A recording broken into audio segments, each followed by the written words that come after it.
बड़ी खबर आपको बता दें, ईरान को धमकाने के बाद और युद्ध विराम वाली डील पर अब तक कोई सहमति नहीं बनी है। और इस बीच ट्रंप ने एक बार फिर से ईरानी सत्ता पर हमला बोला।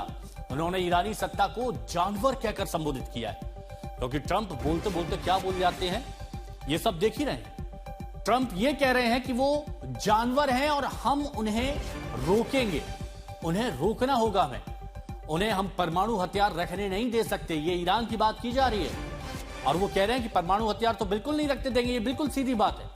इस बयान के साथ ही डोनाल्ड ट्रंप ने एक बार फिर ईरानी नेतृत्व को धमकी दी है और ये अमेरिकी राष्ट्रपति डोनाल्ड ट्रंप की तरफ से शब्दों का इस्तेमाल किया गया, जहां पर वो उन्हें जानवर कह रहे हैं। They killed 45,000 people in the last month, more than that. I think it could be as much as 60. They kill protesters, they're animals. And we have to stop them and we can't let them have a nuclear weapon. Very simple. अब Donald Trump ने ये बयान दे दिया।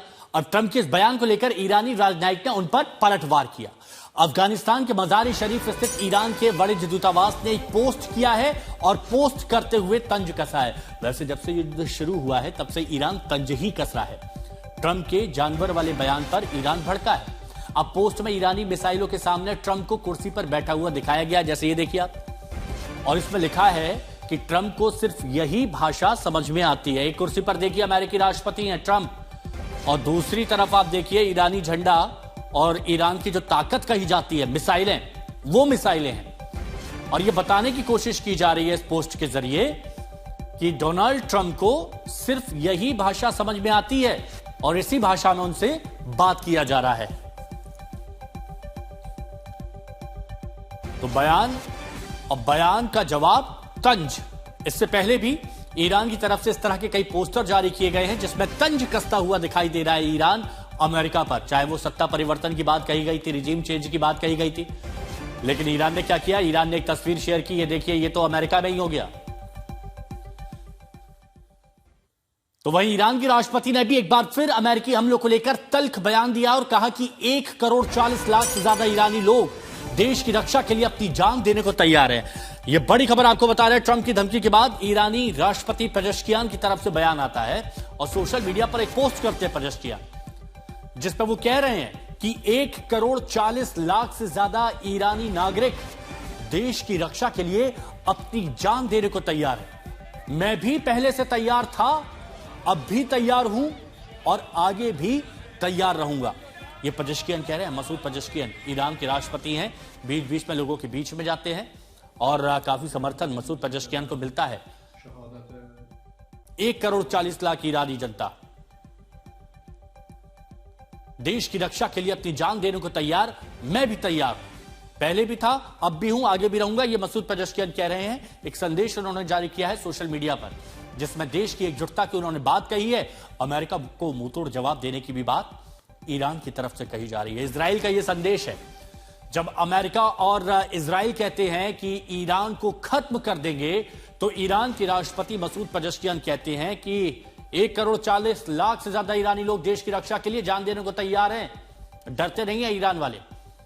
यह समझाने की कोशिश Pezeshkian की तरफ से की जा रही है। लेकिन इसका मतलब यह नहीं कि अमेरिका और इजराइल रुक रहे हैं, वो तो हमले कर ही रहे हैं। इजराइल तो पहले चेतावनी जारी करता है, फिर हमले कर देता है, चाहे वो लेबनान की बात हो या फिर अभी इजराइल की बात हो।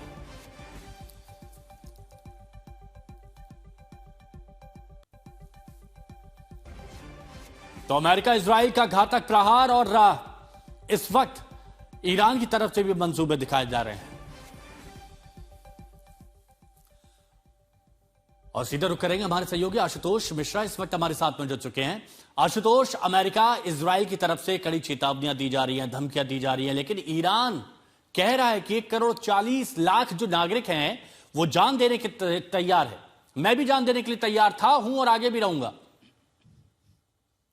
दरअसल ऑप्टिक्स वॉर में अमेरिका ने जो ऑपरेशन किया था, जो कॉम्बैट सर्च एंड रेस्क्यू, उसके बाद एक उसके जो अपनी फोर्स है उसके हौसले मजबूत हैं कि अब वो इन्वेजन के लिए भी तैयार हैं, वो जमीनी हमले कर सकते हैं। ईरान को अगर जवाब देना है तो वो एक ही जवाब ये हो सकता है कि इनका जो मोज़ैक वॉरफेयर में उसके पास जो डिसेंट्रलाइज मिलिट्री है कि आप एक कमांडर को मारे दूसरा उठ के तैयार हो जाएगा, उसे ये भी संदेश देना है कि अब हमारे लोग तैयार है। और लोग कौन हो गए? तो ऐसे में वो हो जाएंगे कि 1.4 मिलियन लोग जो है वो तैयार है, वो हथियार उठा लेंगे और वो तुरंत IRGC या रेगुलर आर्मी के साथ काम करेंगे। ये उसी नैरेटिव और ऑप्टिक्स का हिस्सा, ये दिखाने के लिए कि हम पीछे क्यों हट नहीं रहे हैं, क्योंकि अभी भी उसकी पावर जो है मिस्ट्री बनी हुई है। हम एक तरफ देखते हैं कि हमले से उसकी ताकत कमजोर होती है, लेकिन आप देखते हैं कि दूसरे पल जो है वो घातक हमले कर रहा है। लेकिन उसी के साथ साथ मैसेज इसलिए भी जरूरी है क्योंकि संयुक्त राष्ट्र सुरक्षा परिषद में आज बहरीन के प्रस्ताव पर यह भी बैठक होनी है कि हॉर्मुज कैसे खोलना है। और वही दुनिया के लिए सबसे बड़ा चोक पॉइंट बना है, क्योंकि ईरान उसी को निशाना बना रहा है। कह रहे जहां से भी शुरुआत होगी हम लड़ेंगे, जहां तक होगा बचाव करेंगे और जरूरी होगा तो पलट के कार्रवाई भी करेंगे। आशुतोष, एक बात बताइए, इस युद्ध में हमने देखा है कि अमेरिकी राष्ट्रपति डोनाल्ड ट्रंप की भाषा ना बहुत अलग ही लेवल पर जा रही है। इस वक्त भी अमेरिका के राष्ट्रपति डोनाल्ड ट्रंप की तरफ से जो जानवर शब्द का इस्तेमाल किया गया ईरान के लिए, हालांकि ईरान भी पलटवार करता है लेकिन तंज कसते हुए ईरान मिसाइलों को दिखा रहा है कि इनको सिर्फ यही भाषा समझ में आती है। तो ये भाषा का जो चयन किया जा रहा है और जो तंज कसे जा रहे हैं, ये क्या? दरअसल इसके दो पहलू हैं। ट्रंप को अगर आप निजी तौर पर देखें, उनकी एक जो छवि है या उनका जो पर्सनालिटी है, वो इस तरह के शब्द हमेशा इस्तेमाल करते हैं। उनके चुनाव के दौरान भी इस तरह के शब्द, उनकी वोकैबुलरी कुछ ऐसी रही है। युद्ध के दौरान जब वो अपना बयान दे रहे, चाहे राष्ट्र के नाम संदेश करना हो या प्रेस को संबोधित कर रहे हो, तब वो खींच दिखाई देती है कि आपके 4 ऑब्जेक्टिव में सबसे बड़ा ऑब्जेक्ट था सत्ता परिवर्तित करना। और किसी भी देश में युद्ध जब 2 देशों के बीच होता है, उसका अंत तभी होता है जब उस देश में सत्ता पलट हो जाए। ईरान में वो होना ना के बराबर, नामुमकिन दिखाई देता है। वो इसलिए क्योंकि ईरान का सैन्य ढांचा, उसका पॉलिटिकल ढांचा और उसकी ज्योग्राफी, उसका पूरा लैंडस्केप वैसा ही है। आप उसी ऑब्जेक्टिव में, पहले ऑब्जेक्टिव में नाकामयाब रहे, उसी के साथ साथ आपका पायलट मार गिरा, आपका जो जहाज मार गिराया जाता है, पायलट वहां बंधक होने की स्थिति में पहुंच जाता है। तो जो चुनौतियां अमेरिका ईरान के सामने महसूस कर रहा है, उसी का रिफ्लेक्शन उनकी भाषा में, उनकी शब्दावली में दिखाई दे रहा है। वरना ये खींच के पीछे हमेशा कोई वजह जरूर होती है और वो वजह ईरान ही है इस समय ट्रंप के सामने सबसे। और हमने देखा है जब ये खींच बढ़ जाती है तो उनके शब्दों का चयन भी और नीचे की तरफ चला जाता है।